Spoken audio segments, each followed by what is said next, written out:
Hi friends, welcome to my channel. ఈరోజు మనం చేసుకునేది అరటికాయ మసాలా కర్రీ. దానికి ఏమేమి కావాలో ఎలా చేయాలో చూపిస్తారండి. అందుకంటే ముందుగా ఎవరైనా మన ఛానల్ కొత్తగా చూస్తుంటే ప్లీజ్ సబ్స్క్రైబ్.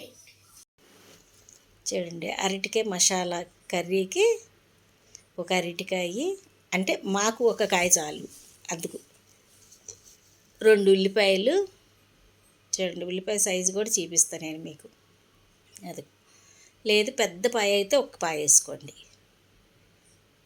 4 పచ్చిమిరకాయలు, 2 కరివేపాకు రెబ్బలు తీసుకోండి. చక్కగా అరటికాయ ఎక్కువ తొక్క తీయకుండా తక్కువగా తీసుకోండి. ఇదిగో కొంచెం కొత్తిమీర, 2 స్పూన్లు ధనియాలు, స్పూన్ అల్లం వెల్లుల్లి పేస్టు, కొంచెం కొబ్బరి ముక్క. పచ్చి కొబ్బరి అయినా వేసుకోవచ్చు, ఎండు కొబ్బరి అయినా వేసుకోవచ్చు. నా దగ్గర ఎండు కొబ్బరి ఉంది, అది వేసాను. ఇగో ఆవాలు, జీలకర్ర తాలింపుకి. చక్కగా అరటికాయ పీలర పెట్టి పైన తీసేయండి. తొక్క తీసేసేసి ముక్కలు కోసేసుకొని నీళ్ళల్లో పసుపు నీళ్ళల్లో పడేసుకోండి. అరటికాయ ముక్కలు. ఉల్లిపాయ చిన్న ముక్కలు కోసేసుకోండి. ధనియాలు, కొబ్బరి కలిపి మసాలా పట్టేసుకోండి, పొడి మసాలా కింద. లేదంటే అల్లం వెల్లుల్లి పేస్ట్తో తడి మసాలా అయినా పెట్టుకోవచ్చు. నూనె వేసుకోండి. 50 గ్రాములు పట్టింది నూనె. అంటే మన స్పూన్తో ఒక 3 స్పూన్లు పడి ఉంటుంది.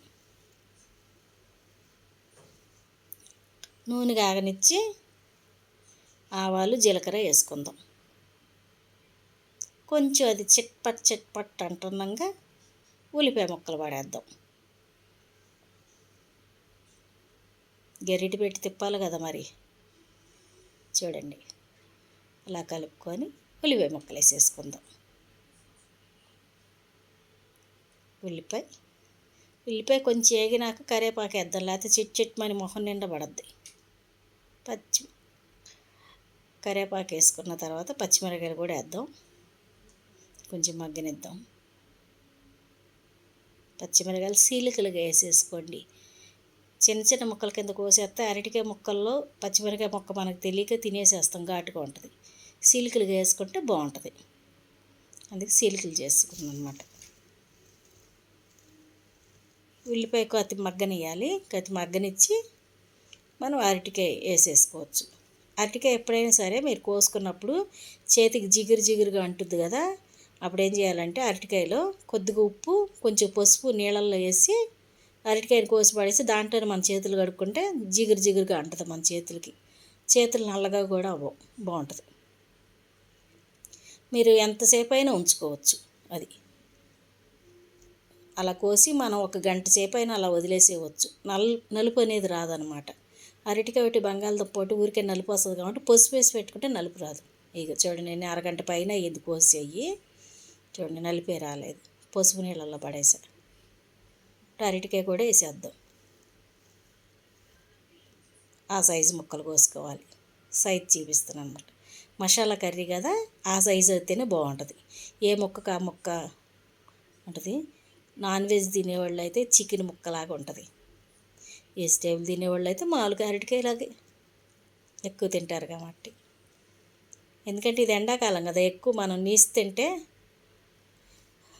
వేడి చేసేస్తుంది. చికెన్ తింటే పద్దాక ఏట మాసం కొనలేము మనం.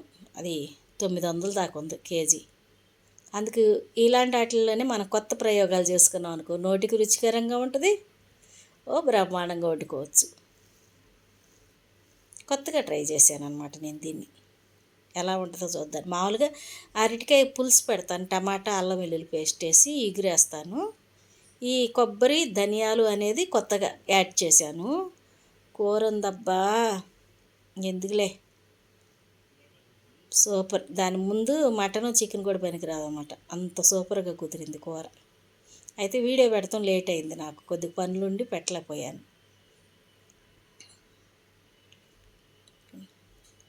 కొంచెం అరటికాయ మగ్గనిద్దాం బాగా. కొంచెం నూనెలో సిమ్లో పెట్టి మగ్గబెట్టుకోండి. హైలో పెడితే అడుగంటిపోద్ది. సిమ్లో పెట్టి మగ్గబెట్టి కత్తి పసుపు వేద్దాం. నీళ్ళల్లో పసుపు వేసాం కదా అంటారు, నీళ్ళల్లో వేసిన కూరలో పసుపు వేసుకోవాలి. కొంచెం సాల్ట్ దానికి సరిపడా.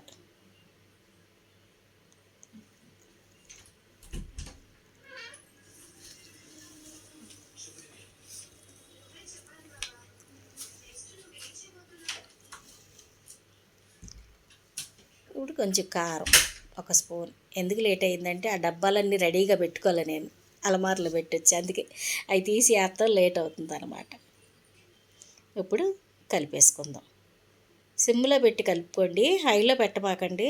అరటికాయ కూర ఎప్పుడు కూడా ఎసరు పోసేదాకా హైలో పెట్టకూడదు. హైలో పెడితే అడుగంతా మాడిపోద్ది అరటికాయ.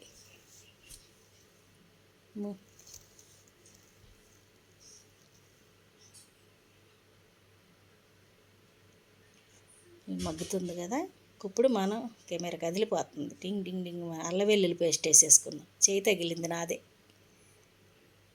1 స్పూను అల్లం వెల్లుల్లి పేస్ట్, దాన్ని కూడా కొంచెం నూనెలో ఏగనిద్దాం. అటు ఇటు కలుపుకొని ఏగనిద్దాం. ఆ అల్లం వెల్లుల్లి పేస్ట్లో ఏముంటుందో కానీ ఆ వాసన గుమ గుమ వస్తుందబ్బా నూనెలో ఏగుతుంటే. ఆ వాసనకే సగం అన్నం తినేయాలనిపిస్తుంది మనకి.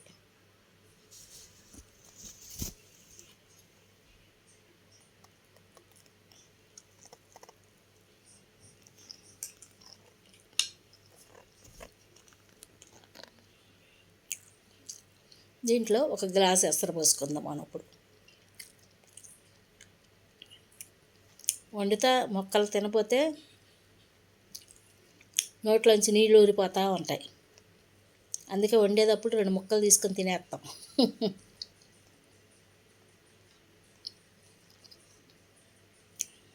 దీన్ని మనం మూత పెట్టి 5 నిమిషాలు, ఎక్కువసేపు అక్కర్లేదు, 5 నిమిషాలు వదలాలన్నమాట, దగ్గరికి వచ్చేదాకా. ఇప్పుడు మన పొడి మసాలా కూడా వేసేద్దాం దీంట్లో. చూడండి, కొబ్బరి ధనియాలు కలిపి పట్టుకున్నాం కదా, అది కూడా వేసేద్దాం. ఉడికి పడుతుంది, ఉడికి పట్టేటప్పుడే వేసేసేయాలి. శుభ్రంగా తుడిసి వేసుకోవాలన్నమాట. వేసేసేసి కలిపేసేసి మూత పెట్టుకొని 2 నుంచి 3 నిమిషాలు హైలో పెట్టి వదిలేస్తాం. 2-3 నిమిషాలు, అంతకంటే ఎక్కువ పట్టదు. బ్యాచిలర్స్ చూస్తే మీరు ఎక్కువసేపు వదలమాకండి, స్టవ్ మీద మాడిపోద్ది. 2 నుంచి 3 నిమిషాలు చూసుకుంటే దగ్గరికి పడిపోద్ది, ఊరికే మగ్గుద్ది. దీన్ని కలిపేసేద్దాం అంతా కలిసేటట్టుగా. దించే ముందు కొత్తిమీర వేసుకుందాం.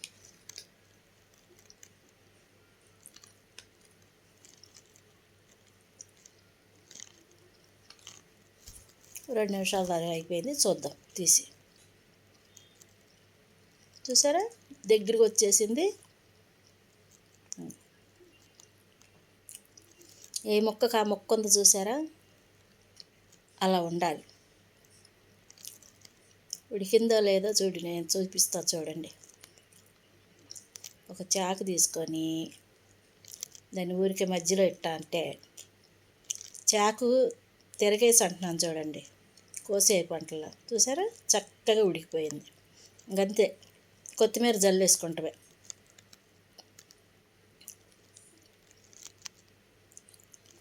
కొత్తిమీర జల్లి 1 నిమిషం, కొత్తిమీర కూడా దాంట్లో కొద్ది ఉడకాలన్నమాట.